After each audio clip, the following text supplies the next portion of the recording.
মাদক বিরোধী অভিযানে ফের সাফল্য পেল মেলাঘর থানার পুলিশ। গোপন সূত্রের ভিত্তিতে ক্যাম্পতলী মোল্লামুড়া এলাকায় অভিযান চালিয়ে একটি টমটম থেকে 14 কেজিরও বেশি শুকনো গাঁজা উদ্ধার করা হয়েছে। ঘটনায় এক টমটম চালককে আটক করেছে পুলিশ।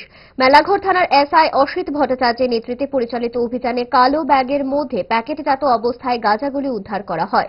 প্রাথমিক তদন্তে পুলিশের ধারণা উদ্ধারকৃত মাদক বহির্রাজ্যে পাচারের উদ্দেশ্যে নিয়ে যাওয়া হচ্ছিল। ঘটনার পর আটক ব্যক্তির বিরুদ্ধে এনডিপিএস আইনে মামলা রুজু করে তদন্ত শুরু করেছে পুলিশ। এই পাচার চক্রের সঙ্গে আর কারা জড়িত তা জানতে ধৃতকে জিজ্ঞাসাবাদ করা হচ্ছে বলে জানিয়েছেন মেলাঘর থানার ওসি। কালীবাজারে একটা প্রোগ্রামে গিয়েছিল, পলিটিক্যাল প্রোগ্রামে এয়ারো ডিউটিতে।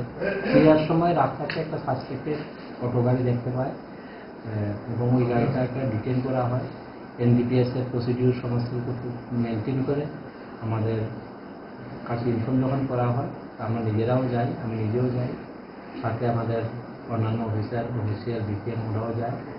যাওয়ার পরে আমরা ওই গাড়িটাকে সার্চ করে আমরা একটা অটো গাড়ি ছিল যার নাম্বার ছিল TR07-4338 ইলেকট্রিক টমটম।